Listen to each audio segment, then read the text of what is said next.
අයිබෝවන් සුබ දවසක් මගේ ආදරණීය හැම කෙනෙක්ටම. ඉතින් ඔන්න අදත් ඔයාලා වෙනුවෙන්ම ගෙනා පුංචි වීඩියෝවක්.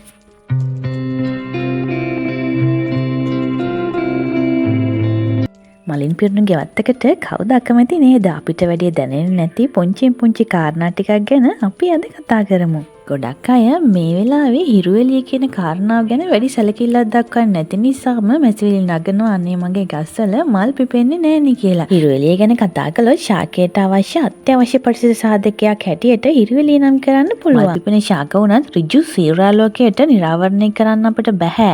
ඒ නිසා පැලයක් මිලදී ගැනීමේදී පැලේ ඍජු ආලෝකයට නිරාවරණය කරන්න පුළුවන්ද කියලා අපිට ලොකු අවබෝධයක් තියෙන්න ඕන. ඊළඟ කාරණා තමයි ජල සම්පාදනය. ජල සම්පාදනය නිතර යෙදීමෙන් පැල වර්ග කුණු වී දිලීර ඇති වෙන්න පුළුවන්. ඒ නිසා වැඩිපුර ජලය අවශ්‍ය ශාක වෙනම ඒරියා එකකත් ජලය අඩුවෙන්ම අවශ්‍ය ශාක වෙනම ඒරියා එකකත් ස්ථානගත කිරීම තුළින් ඔයාට ජල සම්පාදන නිවැරදි වර්ගීකරණයක් අනුව කරන්න පහසු වෙනවා. ජලයේ වඩන ශාක හැර අනිත් ඕනෑම ශාකයක් නිවැරදි ජල වහනයක් ඇතිව වගා කළ යුතුයි. මොකද ජලය රැඳුනොත් ඉස්සෙල්ලා කියෝ වගේම වතුර රැඳීම මගින් ශාක විනාශ වෙලා කුණු වෙන්න පුළුවන්. ඒ නිසා ශාකයේ වර්ධනය නිසියාකාරව පවත්වා ගන්න වගා මාධ්‍ය ගැන නිරන්තරයෙන් සැලකිලිමත් වෙන්නම ඕන. ඉන් මගන තවත් කාරණාවක් තමයි ප්‍රමාණවත් වාතාශ්‍රයක් නොමැතිකම. මේන් අදහස් කරන්නේ බෝග හටගන්න ශාකය නම් අනිවාර්යයෙන්ම සූර්යාලෝක සහිත ප්‍රමාණවත් වාතාශ්‍රයක් තිබෙන ස්ථානවල වගා කිරීම තුළින් ඉතාමත්ම හොඳ අස්වැන්නක් අපිට ලබා ගන්න පුළුවන්. ඒ නිසා අනිවාර්යයෙන්ම ගහකට හුස්ම ගන්න පුළුවන් විදිහට වාතාශ්‍රයක් ඇතිව නිසි පරතරයක් ඇතිව වගා කිරීම කරන්නම ඕන. අපි අතින් ගොඩක් වෙලාවට අතපසු වෙන කාරණයක් තමයි පස බුරුල් කිරීම. ගොඩක් අය නගන ගැටලුවක් තමයි පස් මාධ්‍යයේ පැල වර්ධනය වීම ඉතාමත්ම සෙමින් සිදුවෙන්නේ කියන මැසිවිල්ල. අනිවාර්යයෙන්ම පස් බුරුල් කිරීම තුළින් මුල් වර්ධනය වේගවත් වෙලා ශාකයේ ලස්සනට වැවෙනවා. ඒ නිසා සති 2-3කට වතාවක්වත් පස බුරුල් කිරීම තුළින් ඉතාමත්ම ලස්සන මල් වගාවක් වලට ලබා ගන්න පුළුවන්. ගොඩක් අය කරන වැරද්දක් තමයි තවාණකින් පැලයක් ගෙනා දවසේම හිටවන එක. ඉතින් එහෙම කරන්න එපා. දින 2-3ක් ඔයාගේ නිවසේ තියෙන පාරිසරික සාධක වලට ඔරොත්තු දෙන්නකල් එයාට නිදහසේ පොඩ්ඩක් ඉන්න දෙන්න. කෙටියෙන්ම කිව්වොත් පොඩ්ඩක් නිදහසේ හුස්ම ගන්න දෙන්න.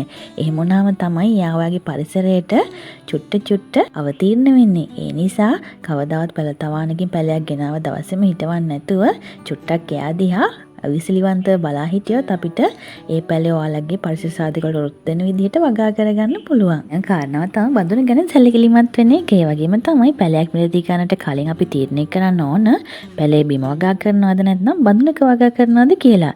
බිම වගා කළත් පිහිටි පසෙන් පැලේ හිටවන්නේ නැතිව පැලයට සරලන්න ගැඹුරක් සහිත වලක් කපලම හිටවන්න. බඳුනක පැලේ හිටවනවා නම් පැලේ ප්‍රමාණයට සරලන්න බඳුනක් තෝරගන්න. පුංචි පැලවලට අති විශාල බඳුන් භාවිතා කළොත් පැලේ මුල් හොඳින් වර්ධනය වේවි. නමුත් වැඩිම බාල වේවි. ගොඩක් අය අතින් මේ නොදැනුවත්කම නිසාම හරියට මල් පැල වැඩෙන්නේ නැහැ. ඒ නිසා කුඩා පැලයක් නම් කුඩා බඳුනකුත් විශාල පැලයක් නම් විශාල බඳුනකුත් තෝරගන්න සැලකිලිමත් වෙන්න. ළඟ වැදගත්ම කාරණාව තමයි පොහොර යෙදීම. ඔයාලා දැකලා ඇති කැට පොහොරවල, දියර පොහොරවලත් ලේබල් කරලා තියෙනවා NPK කියන අකුරු තුනක්. තවත් අත්‍යවශ්‍ය පෝෂක වර්ග තිබුණත් ප්‍රධාන ලෙසම අපි නිවසේ කරන මල් වගාවක් කරන කෙනෙකුට NPK පිළිබඳ අවබෝධයක් තිබීම ප්‍රමාණවත්. N කියන්නේ නයිට්‍රජන්, P කියන්නේ ෆොස්ෆරස්, K කියන්නේ පොටෑසියම්. ඉතින් අපි බලමු දැන් NPK කියලා සඳහන් කරන මේ වර්ග තුනට අදාළව මොනවද ගහකට වෙන්නේ කියලා. නයිට්‍රජන් වැඩිපුරම තියෙන සාමාන්‍ය යූරියා කියන පොහොරවල භෝගයේ වර්ධනය උත්තේජනය කරන තමයි නයිට්‍රජන් වැඩිපුර පොහොරක් අපි යොදාගන්නේ. ඒ වගේම තමයි ෆොස්ෆරස් හඳුන්වන්නේ P අකුරෙන්. එම මූලද්‍රව්‍ය මූල මණ්ඩලයේ වර්ධනය වේගවත් කිරීමට ඕන නම් අපි P ඒ කියන්නේ නැත්නම් ෆොස්ෆරස් වැඩි පොහොරක් තමයි අපි පැලයට යොදන්න ඕනේ. ඒ වගේම තමයි පොටෑසියම්. පොටෑසියම් කියන්නේ මල් පිපීම භෝගවල පළදා උත්තේජනය කිරීමට යොදන පොහොර වර්ගය. මේ පොටෑසියම් කියන පොහොර වර්ගයේ K නමින් තමයි හඳුන්වන්නේ. ඉතින් සාමාන්‍යයෙන් NPK කියන අනුපාතය අනුවාලට ගහකට අවශ්‍ය පෝෂක පදාර්ථ දෙන්න පුළුවන් නම් සරු අස්වැන්නක් වගේම සරු මල් වගාවක් ගන්නත් ඔයාලට හැකි වෙනවා.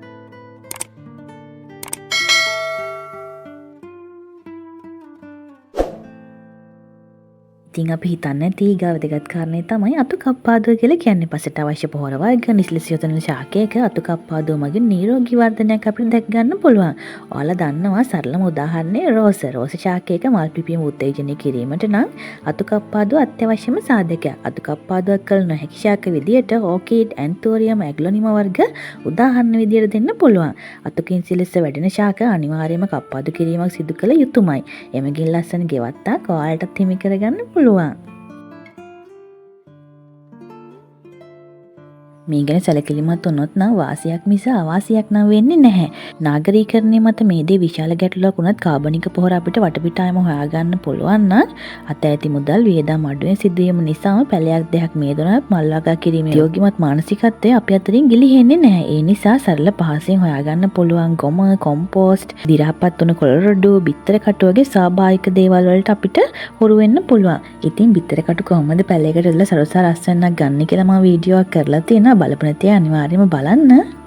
ඒ වගේම තමයි රසායනික පොහොර වැරදි ආකාරයට යෙදීමෙන් පැලමිණි යාම මේ මගින් ඔයාලට පාලනය කරගන්න පුළුවන්.